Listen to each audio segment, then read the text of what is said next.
Now today we will discuss about register set of Intel 8086. तो architecture of 8086 जब हम लोग डिस्कस किए थे तो we just discuss about the 14 registers which is divided into two sections, that is bus interface unit and execution unit.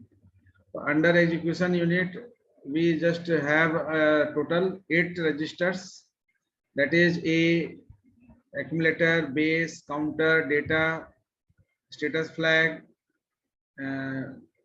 register, and there is pointer register also, a stack pointer, base pointer, and in bus interface unit we have all the segment registers like code segment, data segment, and stack segment, extra segment, instruction pointer. ठीक है ना? तो we just discussed the register set of Intel 8086. अब ये आपका 14 registers है, जिसमें पहला जो 4 है that is accumulator, base, counter और data, ये दो पार्ट में भी बटा हुआ है, यानी कि L stands for low and H stands for high. तो high order accumulator register, low order accumulator register, low order base register, low order high order base register, low order counter register, high order counter register, low order data register, high order data register. Now we have two pointer register like a stack pointer, base pointer, two index, that is source index, destination index, 4 segment register आपका, code segment, data segment, stack segment, extra segment, और instruction pointer which is similar to the PCR. आपका जो PCR का role है वही instruction pointer का यहाँ पर है. And finally we have flags, that is status flags. So we already discussed status flags, that is total 9 status flag when we discussed the architecture of 8086. Earlier we discussed the CPU registers. यानी CPU registers जब discuss किए थे तो वहां पर हम लोग registers को 3 कैटेगरी में बांटे थे, ठीक है ना? एक आपका था एक्यूमुलेटर रजिस्टर, दूसरा था जनरल पर्पस रजिस्टर और तीसरा था स्पेशल पर्पस रजिस्टर, जिसमें कुछ स्पेसिफिक रजिस्टर हम लोग डिस्कस किए थे जो स्पेसिफिक पर्पस के लिए यूज किया जाता है, ठीक है ना? Now we just discuss the register set specially for the Intel 8086. यानी अब हम लोग स्पेसिफिक हो गए, रजिस्टर सेट डिस्कस कर रहे हैं स्पेसिफिक माइक्रो प्रोसेसर नेम्ड 8086. तो अर्लियर जो भी इंस्ट्रक्शन सेट इंस्ट्रक्शन फॉर्मेट में आप लिखे, you are using particular generalized registers naming convention like R0, R1, R2, R3 up to R7 register set हम लोग यूज किए. Now we can write a instruction set for 8086. अब अगर हमको 8086 के लिए कोई instruction set लिखना होगा तो we just use the register naming convention, यानी whatever registers available in Intel 8086. तो ये पहले बताइए कि आप को रजिस्टर सेट का जरूरत, यानी register set of particular micro processor में किसी पर्टिकुलर रजिस्टर का नाम का जरूरत किस तरह के इंस्ट्रक्शंस को लिखने में पड़ता है. यानी कि out of several types of instruction we discuss under op code field, which types of instruction needed register naming convention. Anyone? Raj Verma बताइए.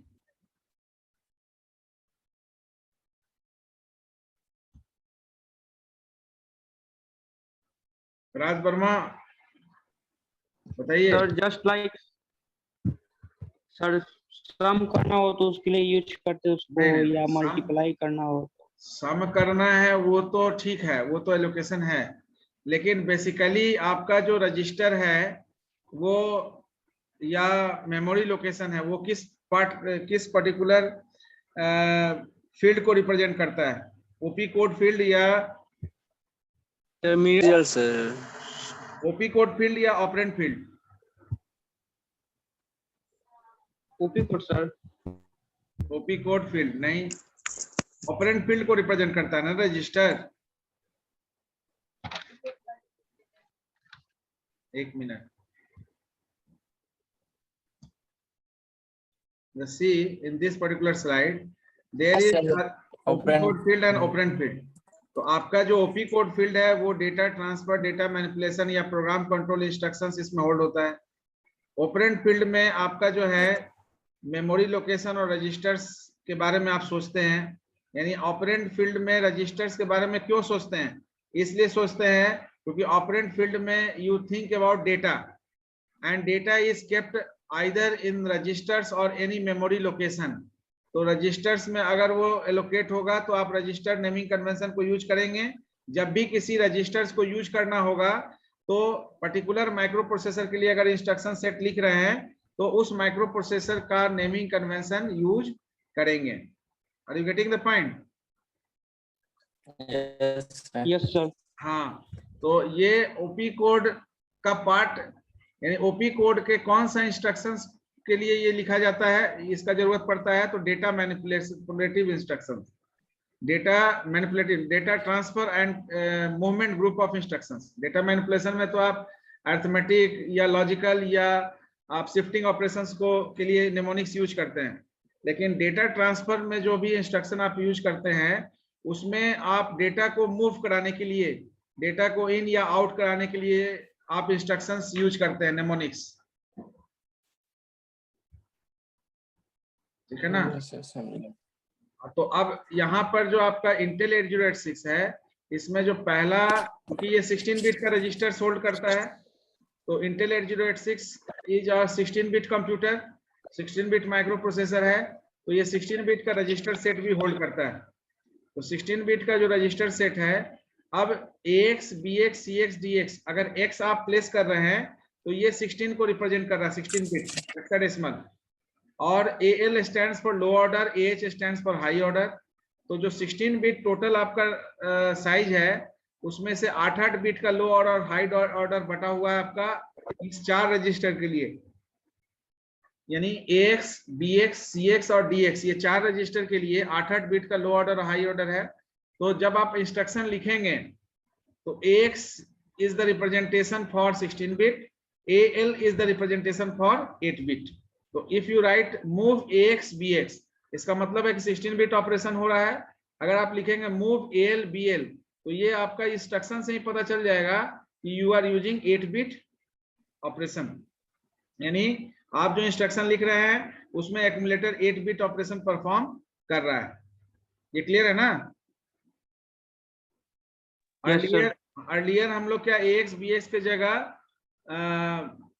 R0, R1, R2 ऐसे रजिस्टर नेमिंग कन्वेंशन यूज करते थे। तो मूव AX BX ये दोनों register है, तो हम लोग लिखते थे मूव R1, R2। अब ये R1 और R2 स्पेसिफिक कोई माइक्रो प्रोसेसर की बात नहीं कर रहे थे। अब हम लोग स्पेसिफिक माइक्रो प्रोसेसर की जब बात करेंगे तो R1, R2 के जगह वी राइट AX BX, यानी AX is the accumulator register, BX is the base register. Whenever you are writing move AX BX, that means the contents available in base register is transferred to the accumulator register. Now because you are using AX BX, that's why it is the allocation of 16 bit operation, यानी 16 bit यहाँ operation perform होगा, ये register 16 bit operation perform करने के लिए supportive होगा। Now we have a list of all registers, that is the 14 registers, starting from accumulator, base, counter, data, source index, destination index, stack pointer, base pointer, code segment, data segment, stack segment, extra segment, instruction pointer, and status flag register.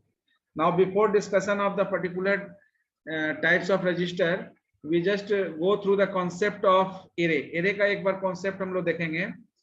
तो why we use array? Anyone? Abul Kalam. What is the benefit of using array and what is the demerit of array? नहीं पता sir. सी में नहीं हुआ अभी? नहीं sir. No sir, नहीं हुआ सर। ठीक है, तो हम लोग तो डिस्कस किए थे पहले भी। देखिए यहाँ पर क्या है कि अगर similar types of data elements अगर आपको यूज करना है तो उस केस में अलग अलग वेरिएबल नहीं लेकर एक ही वेरिएबल से हम वो सारे वैल्यू को एलोकेट कर सकते हैं। अब अगर एक ही वेरिएबल से करेंगे तो हमारा एक बेस एड्रेस होगा जहां से फर्दर एलिमेंट का इफेक्टिव एड्रेस जनरेट होगा। ठीक है, तो यहाँ कॉन्सेप्ट यहाँ देखना है कि अगर एक एरे साइज 5 का हम डिक्लेयर करते हैं इंटीजर डेटा टाइप में, इसका मतलब है कि this array is the container of integer data element, size is 5 because the size of integer is 2 byte, तो टोटल साइज इस एरे का कितना हो जाएगा 10 बाइट, 10 बाइट हो जाएगा ना।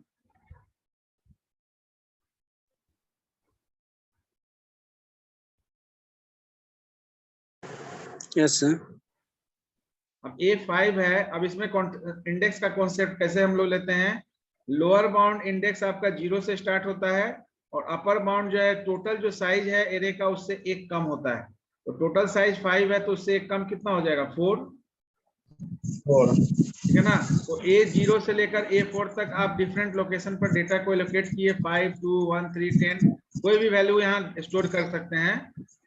अब जो आप एरे जो आप एलोकेट करेंगे 5, 2, 1, 3, 10 उसके लिए स्कैनर फंक्शन लगाते हैं, यूज करते हैं, और फॉर लूप यूज करते हैं लूप कंटिन्यूएशन करने के लिए। 0 से 4 तक ये लूप चलेगा 5 बार, और 5 बार डिफरेंट वैल्यू आप यहाँ पर स्कैनर के थ्रू इनपुट लेंगे। इनपुट लेने के बाद ये स्टेटस है आपका ब्लॉक ऑफ मेमोरी का। तो ये एरे का साइज 5 है, इसमें 1, 2, 3, 4, 5 ब्लॉक क्रिएट हुआ। हर ब्लॉक कितना बाइट का है,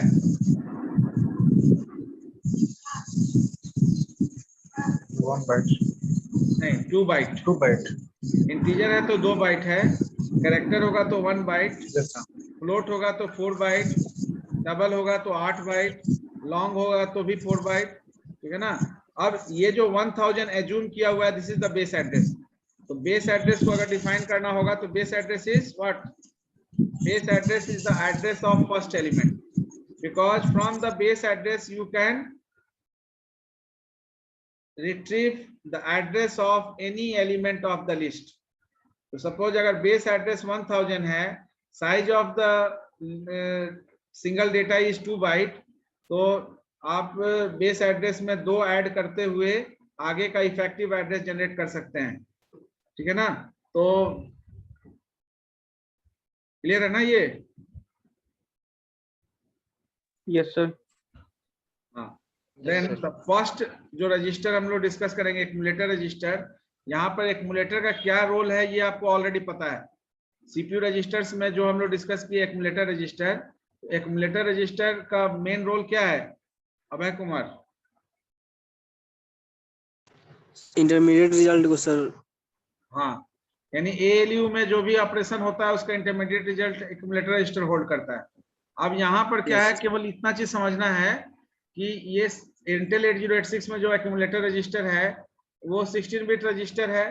तो ये 2 पार्ट में डिवाइडेड है, लो ऑर्डर और हाई ऑर्डर। बोथ लो ऑर्डर और हाई ऑर्डर एक्यूमुलेटर रजिस्टर जो है वो 8-8 बिट का है।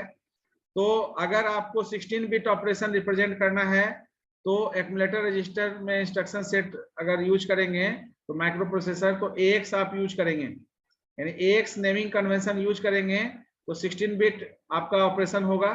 जबकि आपको अगर 8 बिट एक्यूमुलेटर रजिस्टर यूज करना है तो you just use AL। That means at the time of writing instruction set for Intel 8086 you have to take care whether you have to perform operation on 16 bit accumulator register using 16 bit accumulator register or 8 bit accumulator register.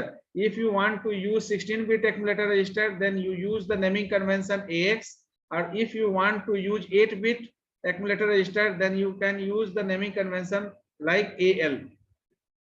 Are you getting the point? Yes sir. यानी Yes, sir. हाँ, instruction लिखने में ही आप ये को आप तय कर लेंगे कि आप 8 bit operation perform 8 bit accumulator use करेंगे या 16 बिट। तो जो इंस्ट्रक्शन फॉर्मेट है उसको हम लोग एक बार रिव्यू किए। तो AX is the representation of 16 bit, AL is the representation of 8 bit, ठीक है ना। तो अगर हम इंस्ट्रक्शन लिखते हैं लोड XA, इसका मतलब है कि ये 16 बिट एक्यूमुलेटर रजिस्टर के लिए यहाँ पर लोड हो रहा है। तो हम यहाँ लिखेंगे AX में मेमोरी ऑपरेंड A आपका एलोकेट हुआ, 16 बिट ऑपरेशन होगा। लेकिन अगर हम लिखेंगे लोड L, बहुत बार आपका ये लोड L जो है LDL भी लिखा रहता है बहुत सारा। लोड के लिए LD, L for low order, और लोड के लिए LD और X, LDX। तो load X that means using 16 bit accumulator register, और load L that means using 8-bit low order accumulator register.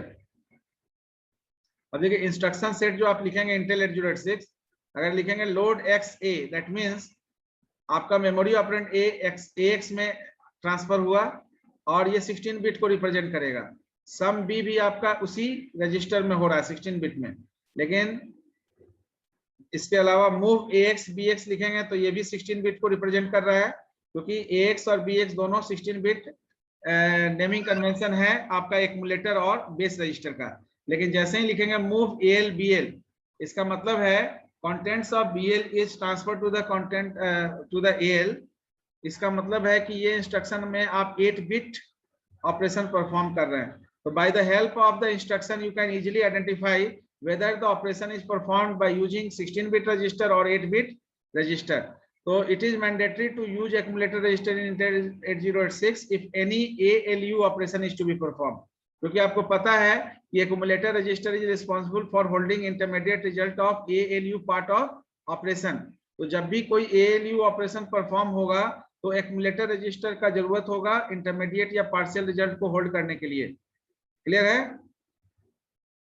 तो एक्यूमुलेटर रजिस्टर जो है, हाँ एक्यूमुलेटर रजिस्टर जो है वो दो तरह से यूज होगा, ये क्लियर हो गया। अगर AX नेमिंग कन्वेंशन यूज कर रहे हैं यानी 16 बिट एक्यूमुलेटर यूज हो रहा है, अगर AL नेमिंग कन्वेंशन यूज कर रहे हैं इसका मतलब है कि 8 बिट लो ऑर्डर एक्यूमुलेटर रजिस्टर आपका यूज हो रहा है ना। अब यहाँ थोड़ा सा हाँ एक चीज हम लोग देखेंगे जो आप सी में पढ़ेंगे या पढ़ लिए होंगे, type modifier. Anyone have any concept of type modifier? Type modifier का कॉन्सेप्ट है किसी के पास? अबुल कलाम, वीडियो ऑन रखिए, जिसको नेटवर्क इशू नहीं है वो वीडियो ऑन रखिए। कम यस सर, वीडियो ऑन रखिए, इससे क्वेरी करने में आपको बता रहे हैं, आपको सुनने में थोड़ा सा इंटरेक्टिव सेशन होता है।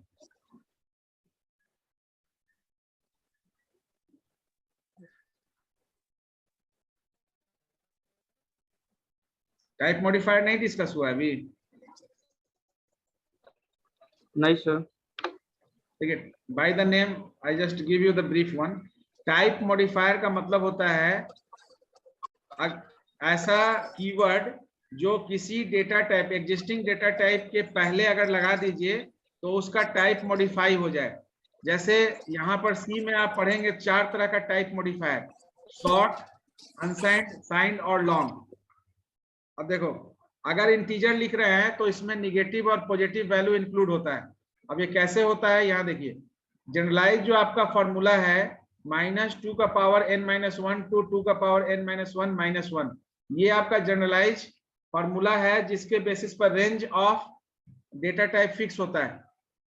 तो n का वैल्यू, अब अगर 16 बिट कंप्यूटर की बात करेंगे तो n का वैल्यू कितना होगा राज वर्मा?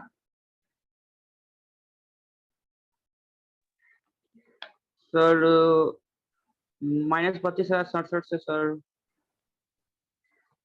पूछ रहे n, अगर n इक्वल टू 16 होगा 2 बाइट या 16 बिट या 2 बाइट, तो यहाँ पर n का वैल्यू यानी कि आपका जो रेंज क्या हो जाएगा -2 का पावर 15 टू 2 का पावर 15 -1। यही आपका एक्चुअली 32,768 से 32,767 का रेंज जनरेट करता है।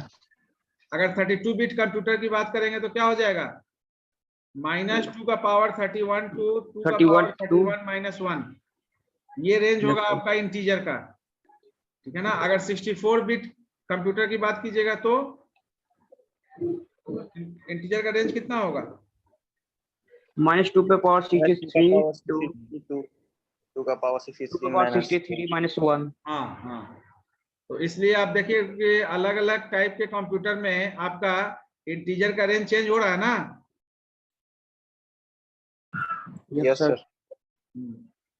इसलिए अगर देव C++ आईडी में आप सी का प्रोग्राम लिखेंगे तो वहां पर इंटीजर का साइज 4 बाइट होगा 32 बिट, और आप जो टर्बो C++ या टर्बो सी में लिखेंगे वहां पर आपका इंटीजर का साइज कितना होगा 2 बाइट होगा। 2 बाइट। तो वो डिपेंड करता है आर्किटेक्चर कि इंटीजर का साइज क्या होगा। तो अब यहाँ देखिए, अगर इंट या शॉर्ट इंट या साइंड इंट की बात होगी तो साइंड इंट का मतलब हुआ कि निगेटिव और पॉजिटिव सारे साइन को कवर किया गया। लेकिन अगर इंट के पहले अनसाइंड लगा दीजिए, अनसाइंड लगाने से क्या हो गया, केवल positive value, negative value is not allowed sir. हाँ used in the particular data declaration. तो डेटा का वैल्यू आपका निगेटिव नहीं होगा। तो अब ये जो रेंज है निगेटिव, ये आपका ऐड हो गया पॉजिटिव साइड में। तो अनसाइंड इंट करने से आपका रेंज ऑफ इंटीजर कितना हो गया, 0 to 65,535। तो एक प्रॉब्लम जनरली हम लोग बोलते हैं कि अगर सपोज करो कोई एक प्रोग्राम लिख रहा है जिसका रिवर्स करना है और इंटीजर वैल्यू लिए हैं n इक्वल टू 1 2 3 4 5 लिखे हैं इंटीजर में, तो ये तो 1 2 3 4 5 इस रेंज के अंदर है, लेकिन जब रिवर्स किए तो ये हो गया 5 4 3 2 1। अब ये 5 4 3 2 1 आपका जो है 32,767 से रेंज से ज्यादा हो गया ना। Yes sir. अब इस तरह का हाँ, तो आपका प्रॉब्लम एक्सेप्शनल, यहाँ पर एक्सेप्शन का सफर कर रहा है आपका एक्सेप्शन से। आपका सेम प्रोग्राम जो है 1 2 3 4 का रिवर्स सही कर रहा है और 1 2 3 4 5 का रिवर्स गलत कर रहा है, यानी गार्बेज वैल्यू ले रहा है। क्यों गार्बेज वैल्यू रिवर्स प्रिंट नहीं हो पा रहा है, क्योंकि रिवर्स का जो वैल्यू है वो इंटीजर के रेंज से ज्यादा हो गया। तो इसको टाइप मॉडिफायर को यूज कर इस सिचुएशन को कैसे हैंडल करेंगे, we just place unsigned before int. Int के पहले अगर अनसाइंड लगा दें तो इसका रेंज हो जाएगा 0 से 65,535। अब 65,535 के अंदर में ही 54,321 आता है, तो आपका गार्बेज वैल्यू नहीं लेगा, वो गार्बेज कलेक्टर नहीं होगा। लेकिन आप जैसे ही इस वैल्यू को प्रिंट करेंगे तो वहां पर गार्बेज कलेक्टर वो ले लेगा। लेकिन अगर देव C++ में यूज करेंगे IDE में तो ये आपका गार्बेज वैल्यू नहीं लेगा। क्यों, क्योंकि वहां पर आपका इंटीजर का साइज 4 बाइट है, 4 बाइट होता है, 4 बाइट है। तो उस केस में 32 यानी -2 का पावर 31 to 2 का पावर 31 - 1 इस रेंज में होगा आपका इंटीजर वैल्यू। तो ये तो बहुत कम होगा, तो उसमें वहां पर प्रिंट करने में कोई दिक्कत नहीं होगा। लेकिन टर्बो C++ या टर्बो C3 में अगर काम करेंगे तो वहां पर आपका जो है ये गार्बेज वैल्यू लेने लगेगा, क्योंकि ये 32,767 से ज्यादा है। Are you getting the point? Yes sir. Yes sir. Now the next register we have to discuss, that is the base register. अब ये बेस रजिस्टर जब हम लोग एड्रेसिंग मोड ऑफ इंटेल 8086 पढ़ेंगे तो वहां पर ये सारे register, base register, pointer register का जो रोल है वो इफेक्टिव एड्रेस जनरेट करने के लिए। अब देखिए इफेक्टिव एड्रेस जो जनरेट होता है तो basically base register is responsible for temporarily store the effective address during execution of an instruction. तो अब अगर 16 बिट रजिस्टर यूज करना होगा तो BX यूज करेंगे यहाँ पर भी, और 8 बिट के लिए BL यूज करेंगे। अब एक्चुअली देखिए यहाँ भी हम एरे का एग्जांपल लिए हैं, क्योंकि एरे वही एरे एक साइज का 5 साइज का एरे है, इसमें कुछ वैल्यू है 2 3 1 5 10 डाला हुआ है और बेस एड्रेस 1000 एज्यूम किया हुआ है। अगर this array is the container of integer, if it is the container of character, if it is the container of float, तो आपका जो इफेक्टिव एड्रेस कैसे जनरेट होगा, हम लोग डिस्कस किए थे कि लोकेशन ऑफ एनी डेटा का निकालने के लिए हम लोग क्या करते हैं, we just add the base address contents with the width into location. तो बेस एड्रेस अगर हमको निकालना है लोकेशन 3, ये लोकेशन 3 का अगर हमको निकालना है तो लोकेशन 3 यहाँ है, तो लोकेशन 3 का निकालने के लिए क्या करेंगे, बेस एड्रेस प्लस 2 × 3। 2 हो गया डेटा टाइप का वर्ड लेंथ यानी size of the data type, क्योंकि इंटीजर है तो 2 होगा, और 3 हो गया आपका वो लोकेशन जिसका एड्रेस आपको निकालना है। Base address is the address of first element in the list. जो बेस एड्रेस होता है वो लिस्ट का जो है पहला जो आपका वैल्यू है, यानी कि पहला जो एलिमेंट है उसके एड्रेस को हम बेस एड्रेस कहते हैं। तो 1000 में क्या हो जाएगा, 6 ऐड होगा। जैसे here in case of integer 5 का एड्रेस क्या है 1006, अगर 1000 बेस एड्रेस है तो। अगर कैरेक्टर आपका होल्ड कर रहा है ये, तो कैरेक्टर के केस में साइज 1 बाइट होता है, तो ये 1000 के बाद 1001 2 3 4 इस तरह से बढ़ेगा। फ्लोट के केस में 4 बाइट बढ़ेगा, यानी 1000 के बाद 1004। इस चीज को आप चेक कर सकते हैं सी कंपाइलर पर, यानी टर्बो सी का प्रोग्राम लिखेंगे, वहां पर एड्रेस प्रिंट कराइए, सिंपल क्वेश्चन आप प्रिंट कराइए suppose we have turbo C.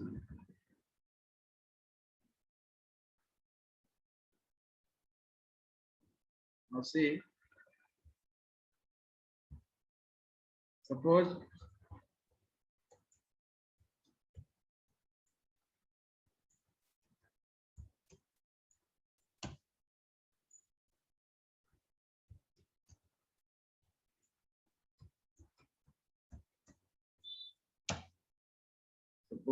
एक सिंपल यहाँ पर एक वेरिएबल ले रहे हैं a इक्वल टू सपोज 4। हमको इस a का वैल्यू नहीं प्रिंट कराना है, हमको इसका एड्रेस प्रिंट कराना है जो रैंडमली होगा। तो we just print out printf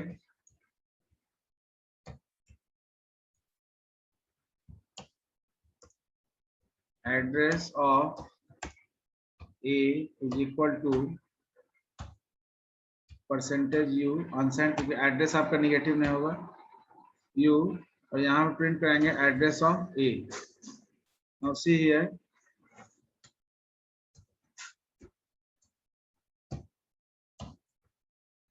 now when you compile this program,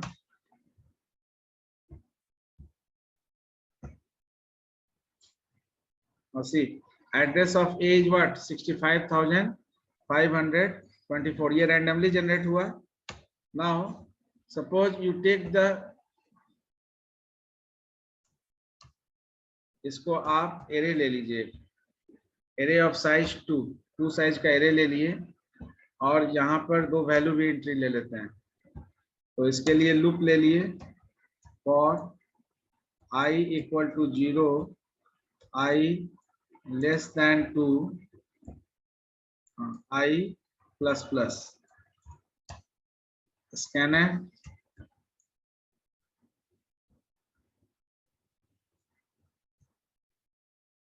percentage d address of a I, ठीक है। और इसके बाद जो एड्रेस है वो सारे एड्रेस को प्रिंट कराने के लिए, और I equal to 0, I less than 2, I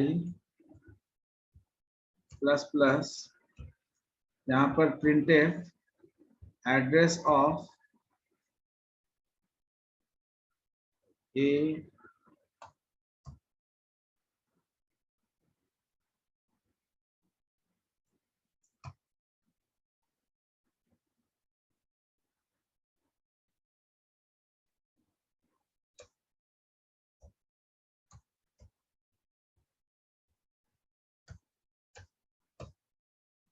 ठीक है ना। तो अब यहाँ क्या है कि i, यहाँ पर i का वैल्यू यहाँ प्रिंट होगा, a0 का एड्रेस क्या होगा, a1 का एड्रेस क्या होगा। वी जस्ट रन, सपोज दो वैल्यू पहले इंटर करा रहे हैं 1234। Now see the address, address of a0 is 65,522, address of a1 is 65,524, यानी 2 बाइट आपका ऐड हुआ दो वैल्यू के लिए। लेकिन अगर इसी को इंटीजर के जगह हम कैरेक्टर कर दें,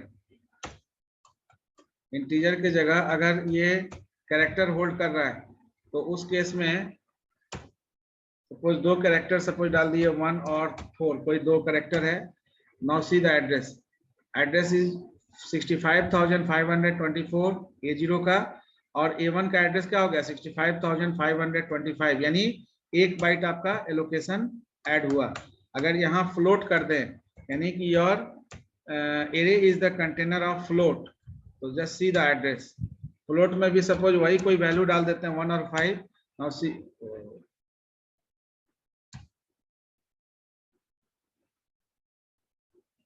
फ्लोट यहाँ पर %f लगाना पड़ेगा। नहीं ठीक है। हाँ, ये i को हमको इंटीजर में रखना पड़ेगा, ठीक है ना।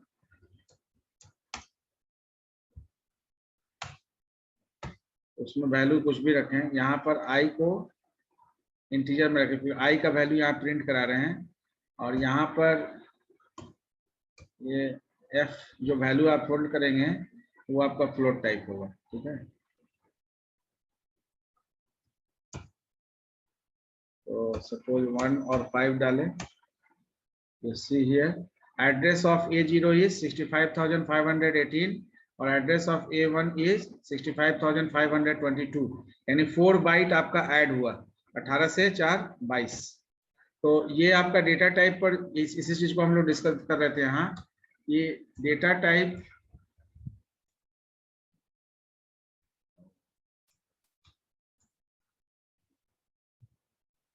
टाइप जो आपका है वो डेटा टाइप यहाँ पर base address plus W into location, आपका डेटा टाइप उसके हिसाब से चेंज होगा। नाउ इट इज क्लियर, जो यहाँ लिखा गया था क्लियर हुआ ना। इंटीजर 1000 है, 1000 2 बाइट भर रहा है, कैरेक्टर के केस में 1 और फ्लोट के केस में 4। Is it clear? Yes, sir. Clear. Yes sir. Yes, sir. अब बेस रजिस्टर को हम यूज करेंगे कोई भी इफेक्टिव एड्रेस जनरेट करने के लिए। तो इंटेल 8086 में भी जैसे यहाँ बेस एड्रेस को यूज करके हम करंट इफेक्टिव एड्रेस या ऑफसेट किसी भी एलिमेंट का निकाले, तो बेस रजिस्टर को अगर यूज करेंगे तो we just discuss it in addressing modes when we use base register to generate और रिट्रीव द इफेक्टिव एड्रेस और offset address of the particular instruction, ठीक है ना। तो in next class we just continue the particular topic, ठीक है ना। You just go through that particular CPU registers, एक बार आप देखिएगा।